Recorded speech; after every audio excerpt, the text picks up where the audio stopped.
Today you will read two articles about a type of literature called the epic. As you read the articles, think about the connections between them, then answer the questions. A Legendary Hero Guides a Reborn, Kyrgyzstan, by Stephen Kinzer. On most days, 11-year-old Azamat Malikov spends at least an hour or two doing what comes naturally to many people in Kyrgyzstan. He works at memorizing what is said to be the world's longest epic poem. One sunny afternoon, Azamat, resplendent in a dark blue velvet robe, chanted the story of a battle so vividly that he even frightened a visitor who could speak no Kyrgyz. Azamat rocked to and fro, waved his arms, and changed his expression wildly to illustrate the text.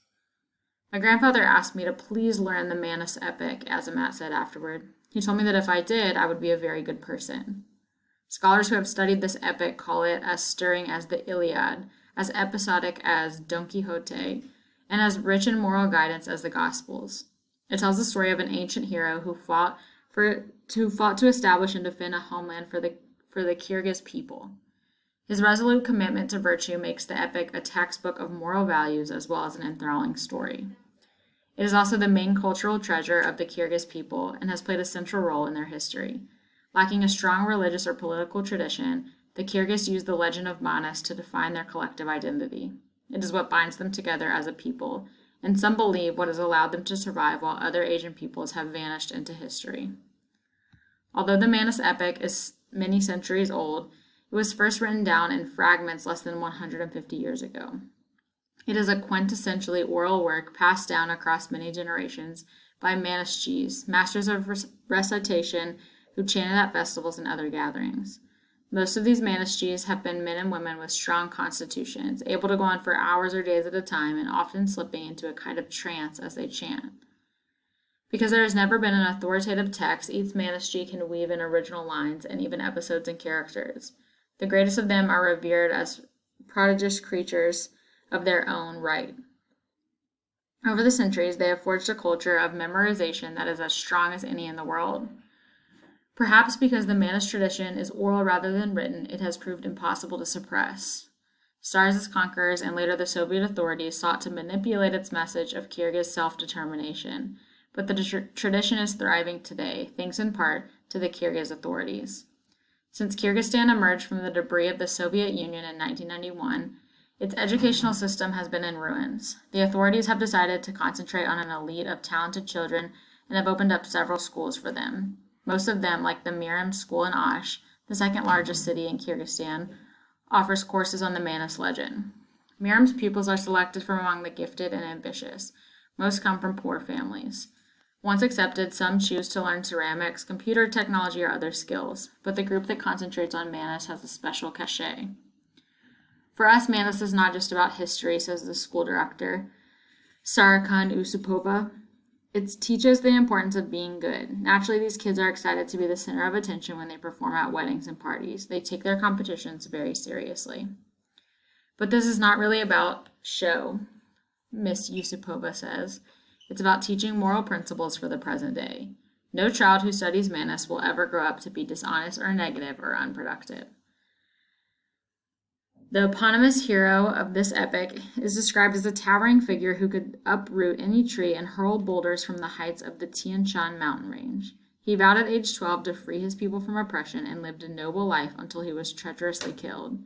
His burial place is secret, and when anyone seeking it comes too close, a storm is said to break out that can only be calmed by reciting the epic.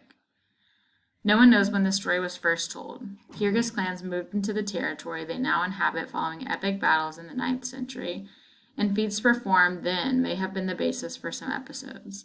The 300 years that followed proved to be a rich period for Kyrgyz life and culture. Not only the Manas poem, but also more than a dozen other epics, some of them still performed today, emerged during this period. The figure of Manas is not known to be based on any single individual. By one count, his life story has been told in more than 60 versions.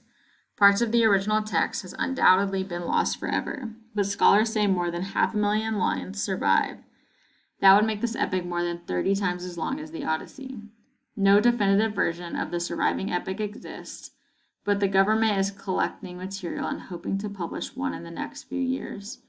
First in Kyrgyz, then in Russian, and perhaps in English. What is an epic? Sing through me, O muse, of that man who wandered far and wide, by Rosalie F. Baker. Thus begins the Greek epic poem, the Odyssey.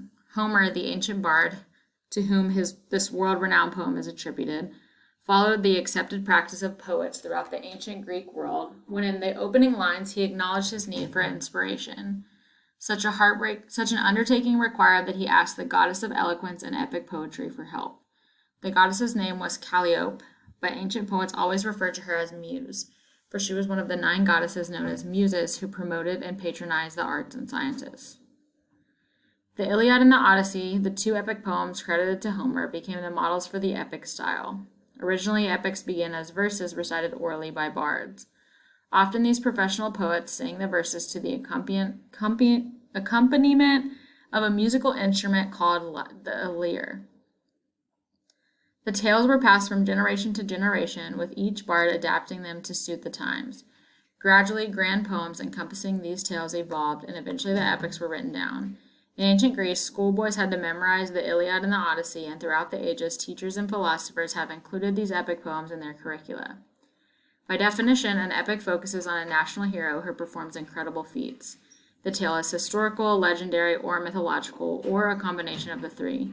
An epic is usually longer and more involved than other poems and stories. To complement the seriousness of the theme, the epic poet used a specific literary style and formal language. Long-established rules and customs governed the style of an epic. The use of meter was standard and appropriate since epics were originally sung.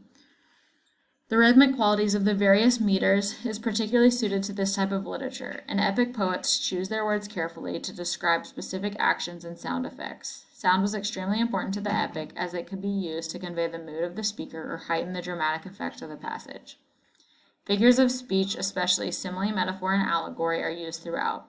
Certain epithets are used repeatedly to describe deities and heroes, for example, rosy-fingered Dawn and crafty Odysseus. Often the epic begins in the middle of the story and then flashes back to events leading up to the action at the beginning. This technique brings the listener or reader immediately into the middle of the tale, adding to its drama and excitement.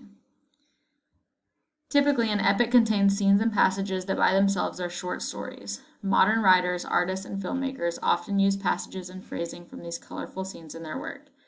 Epics were created to instill a sense of national pride in the hero's descendants. Since God and goddesses play major roles in the most epics, descendants were encouraged to feel honored that a particular deity favored, protected, and aided their ancestors. Epic heroes and heroines are humans endowed with superhuman qualities. They are leaders, admired, and followed by their comrades. Their strength, their bravery, courage, and cunning mix with the gentleness toward their loved ones and friends. Yet because they are human, epic heroes feel pain, anger, and sorrow. Epic heroes also die. The widespread popularity of the epic is due to the timelessness of its themes. It describes feelings and experiences that are familiar to all people, such as joy, sorrow, fear, revenge, treachery, love for family and friends, and death. The fact that a tale's action is set in a certain time period does not seem to matter. People need heroes, and epics provide heroes who fight against injustice and immorality. Action-packed scenes carry the reader to a fantasy world, much like the science fiction novels and movies in the 21st century. People of all ages and backgrounds enjoy epics because the stories have many different levels of meaning. The simplest involves listening or reading for pure enjoyment. No attempt is made to analyze or criticize the story or the characters. On another level, epics reveal much about a nation's people. Careful reading and analysis of both an epic and a nation's history help readers to understand the world in which the epic was set as well as current issues. Finally, the epics often have a moral or spiritual message about human nature, life, and a person's role in the community. With so much expected of an epic, it is no wonder that epic poets called upon the muse Calliope for assistance. You're going to click on the next video for questions.